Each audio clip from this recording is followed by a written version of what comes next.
We are continuing to progress our way through our program today, and we have one last speaker to join us today ahead of our break for lunch. So it's my pleasure to introduce to you Julie Walkinshaw. Julie is here from Fonterra and is going to share a Fonterra perspective from paddock to market.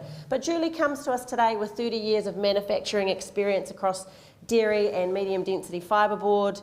She brings deep operational leadership and process expertise across milk powder, AMF, lactose, milk treatment. As an aside, I grew up farming next to the lactose factory, so I know it well. But Julie has spent over 8 years as a plant manager at Edendale, and more recently has spent the last 9 months as a site manager at Stirling, responsible for full end-to-end site operations. So welcome, Julie. We look forward to hearing from you. Thanks. Thanks so much, Kate, for the introduction, and thanks to Thriving Southland for inviting myself as a representative of Fonterra to come and talk to you. So, yeah, 17 years in the dairy industry and 13 years in MDF is my background, so manufacturing to the core. So, love what we do for our farmers' products, and I know I can see a few familiar faces in the audience that I've spoken to before. So, not to hold anybody up. So, a little bit about Fonterra. So, obviously we're a New Zealand dairy cooperative owned by over 8,000 farmer shareholders. We've got approximately 17,000 global employees, and even just locally, you know, the manufacturing site based at Edendale is in a growth mode already. We've got over 650 employees there, and the site that I'm based at myself at Stirling, we have 100 employees, which makes us a important employer in the region. We make a diverse portfolio of high-value, high-quality dairy ingredients that are exported to 95%. So 95% of our production is exported to over 120 different markets across the world. So the messaging that you're going to hear from me shortly is a little bit similar as to Alliance's strategy as well, in terms of where we sit and the importance of what we do for us to the world. So we've already talked, several speakers have talked to this, so New Zealand is a modest producer, but we are a significant exporter, and dairy is no different in that factor. So Fonterra, and New Zealand more broadly, plays a major role in global dairy trade. So we do export 95% of everything that we manufacture, and that's simply because we've got a population base in New Zealand of 5 million people. We make much more in the way of volume of dairy product that we could ever consume. So we are dependent as a country to ensure that we've got really good trade relationships with countries around the world to be able to get into the markets that we need to. And the flip side of that also is it's really important that we have a really good understanding of impacts that could negatively interfere with those trade markets. So just to explain the couple of graphs, so this is 2025 statistics being a full season. So the graph on the left is global milk production, and it's over a spread of top 25 customers. So you can see there that New Zealand in the red is dwarfed in production in comparison to countries like India, the EU and the USA. And again, we've touched on this earlier by some previous speakers around the fact that we are dwarfed by those countries in terms of how much milk production we've got, but their production is largely consumed in their own domestic countries. So the flip side to it, and this is where the important factor comes into play, if you look at the graph on the right-hand side, we are the second largest dairy exporter behind the EU. So that makes us a really big player, but it also makes us absolutely reliant on global trade and our ability to get our agricultural products offshore and into the markets is the bottleneck. We do rely on the government in this place to essentially open up as much market access as they can give us, and that allows us as Fonterra therefore to make decisions around which markets are the most profitable to export into, so that we return our profitable income coming back through to our farmers. So just a little bit about Fonterra's strategy. So our purpose is a cooperative, empowering people to create goodness for generations, you, me, us, together. And that's tātou tātou. And I can't emphasise that point enough. We work for our farmers, we cannot achieve without our farmers, and that is a core element of being a cooperative. Our vision for the future is to be the world's most valued dairy. And I want to emphasise the word valued. So some of the changes in the product types that we are making is all around absolutely extracting the most value that we can get out of every drop of milk that we process. I guess unleashing our ingredients engine, this means deepening our position as a world-leading provider of sophisticated dairy ingredients, both to grow the farmgate milk price and earnings. So what I'll touch on a little bit later is just some of the growth opportunities that we've got going on in the South Island right now. And what they are designed to do is absolutely give us the ability of put value into products and take milk solids out of products that maybe aren't generating us as much value as we would like. So we've had a fair bit in the media recently. The co-op has made the strategic decision to sell the consumer food service business, and because of that, our business is going to become more simple and reduce our risk. But it also opens up opportunities with our customers, and different value will be derived. So we are becoming a more focused co-op with global business-to-business reach. This is a transition that has just begun, so we do have a journey to go, but it's probably one of the most significant transformations that the co-op's had in the history of the co-op. Just a couple other facts on the chart. So we do have 29 offices globally. We've got 24 manufacturing plants throughout New Zealand and 2 manufacturing plants offshore. And we're processing around about 16 billion litres of milk every year. So one element that has obviously just opened up, so the New Zealand-UK Free Trade Agreement is a historical milestone for us. It's restored access to the UK, where essentially for around the last 50 years we really haven't had a lot of ability to get into that market.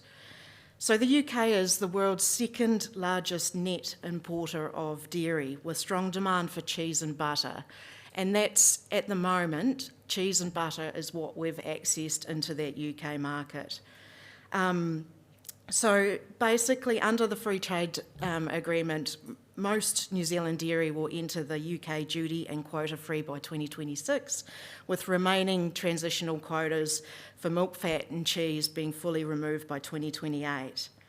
There's a couple of factors that we benefit with access into the UK, and one of those factors that makes us appealing for the UK is if you talk to the consumers over there, they recognise New Zealand as a clean, green country. They appreciate the fact that we are grass-fed, which is obviously our core business in New Zealand, and that we've got a opposite seasonal production cycle to them. So that opens up being able to get production into them when they're not generating dairy themselves.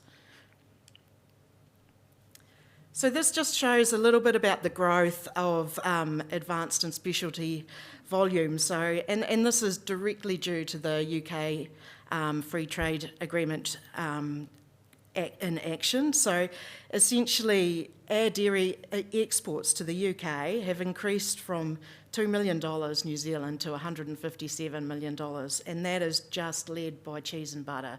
So we've got a full suite of dairy ingredients still that we've got optionality to grow into that market in the future.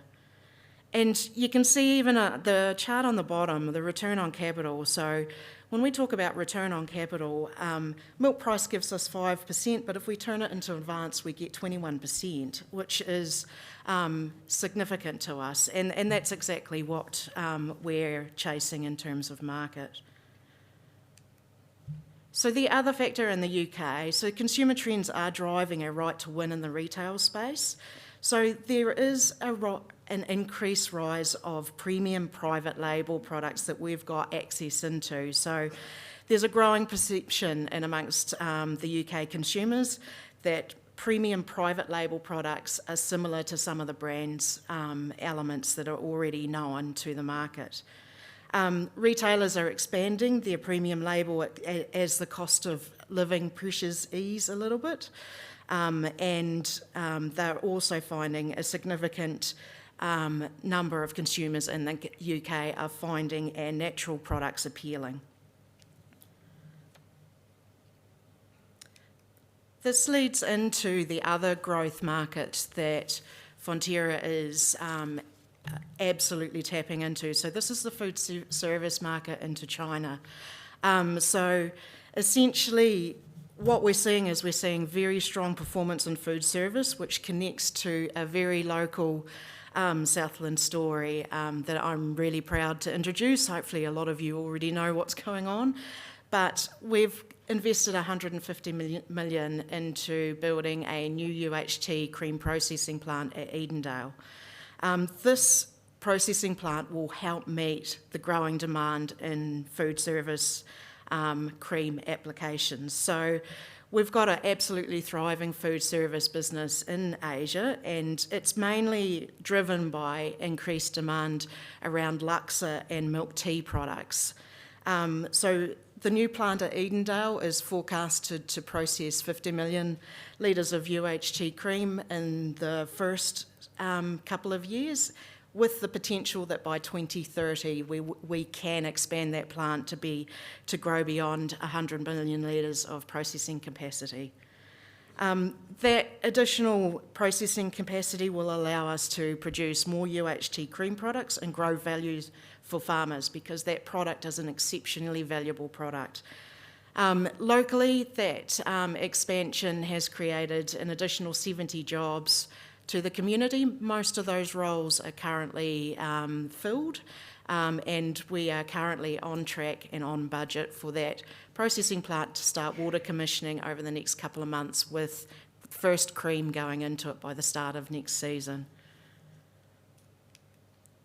So what does it look like? So this photo was taken about a month ago, so the landscape's changed a little bit, but essentially that's what the new asset looks like, just located on the north side of the Edendale plant. And what are we making? A lot of people don't know what UHT whipping cream is, because you can't buy it locally. So what the cream is it is cream that when you whip it, it holds its rosette form when you're shaping it onto scones or cakes or meringues or anything like that. And that's one of the elements that makes it very attractive in bakery applications in Asia. So what we are building is we're building a processing plant that is capable of 2 different material types, all in a 1 litre brick. One's just got a filling cap versus one hasn't. In terms of the processing plant, you can see a design of it at the base of the slide there, and the first section of the build is where the cream comes in, and it's heat treated and added some ingredients to it. Then the second part of the building is where it's going to be processed down a filling line with an extreme high speed, fast moving filling application. You can understand that little 1 litre bricks, we will be pumping out a lot of them. And then the tail end of the factory is all around the distribution centre of basically storing the final product, getting it loaded into a container, and then that container will be loaded directly onto rail and then directly taken up to Mosgiel and Port Chalmers direct for export. So that's one of the biggest investments into Southland for a long time, and extremely valuable. the cream that it will use for processing will be taken out of other less profitable cream applications, namely anhydrous milk fat production. But it's not going to take enough cream to warrant closure of any of those assets at Edendale either. Further growth in the South Island, so up at Clandeboye, construction is already underway for another butter plant. This butter plant is forecasted to be able to produce 50,000 metric tonne per year of butter in 2 different product types, so capability to do unsalted or lactic butter in frozen block and food service formats. So that is in addition to the already existing Clandeboye assets, but again, the profitability of butter is a lot more than what it is in our anhydrous milk fat world at the moment. So this process will take cream out of that in the future. Changing tactic a little bit, I just thought it might be of interest to give a little bit of a brief on the decarbonisation progress locally.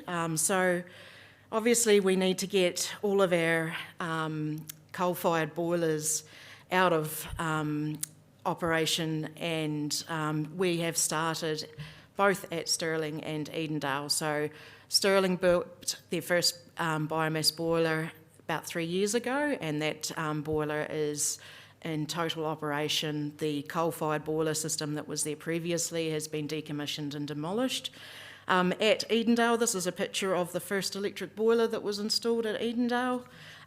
So you can tell real estate size, it takes a lot less space than the equivalent size boiler next to it, which is boiler 4, which is a coal-fired boiler.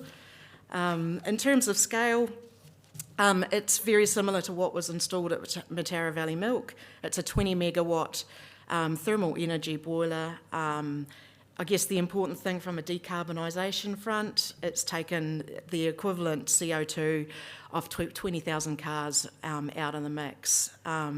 There's some real benefits with this technology too, in terms of the biggest impact for boiler operation is power outages. And an electric-fired boiler, basically as soon as you've got power back on, you turn it back on and you've got steam and energy coming out of that asset within a very, very short time frame, whereas the recovery from a coal-fired boiler is very, very long-winded. So that means, in essence, that your factory can recover out of power outage situations at a larger, faster rate. So the next steps at Edendale is phase 2, which is 2 more electric boilers being built. So construction is underway in terms of the area. You can just see the first photo, you can see where the digger is. That's physically where they're going to be based, which is at the southern end of the site. And groundwork has just begun for them, and with the aim for build, install and commissioning by August 2027. Final slide that I just wanted to talk to really briefly, which is one very close to obviously where I'm based, is that's a photo of the Stirling site in the background, but we're excited to have been selected as the site for the potential growth of processing organic milk into organic cheese. So that's extremely exciting for the site because that means that there's going to be some potential capital investment into the site, and I like the commentary that has been raised earlier on about how we are a strategic asset in the scheme of New Zealand. Well, this makes Stirling a strategic asset for the co-op.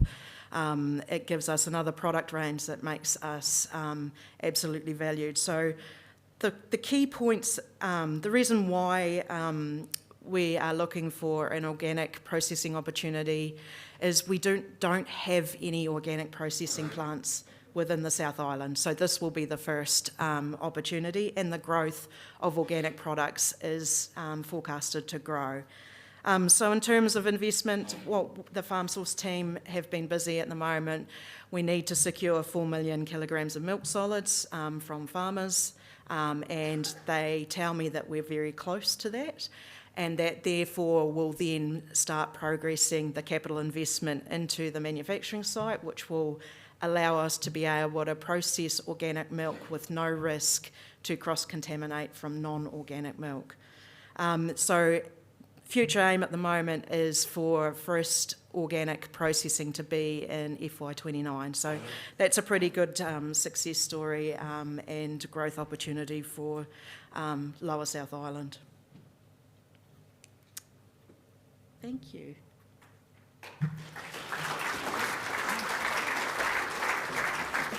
Thank you so much, Julie, and well done. You can all thank Julie for getting us back on time, because it means you're going to be able to have your lunch very shortly. But Julie, from my point of view, I guess I feel like I need more whipping cream in my life, because my ability to whip cream and get kind of, stiff peaks on it is limited. But look, I'm really interested in a couple of things that you talked about today, and I'm sure questions coming through will start to reflect this. Really interested to dig in on the panel today around that rise in organics, and actually what does that potentially mean for future opportunities from a trade perspective. But the other one, and I wonder, Vangelis, whether you're having a proud dad moment here when we see those numbers on the screen about that roughly $155 million increase in trade with the UK since that trade agreement came into being just over 2 or 3 years ago. That, I think, to me, just signals the potential opportunity when New Zealand has really well negotiated trade agreements, that potential for growth that comes from our country. So thank you very much, Julie, for your time, and just a round of applause for Julie.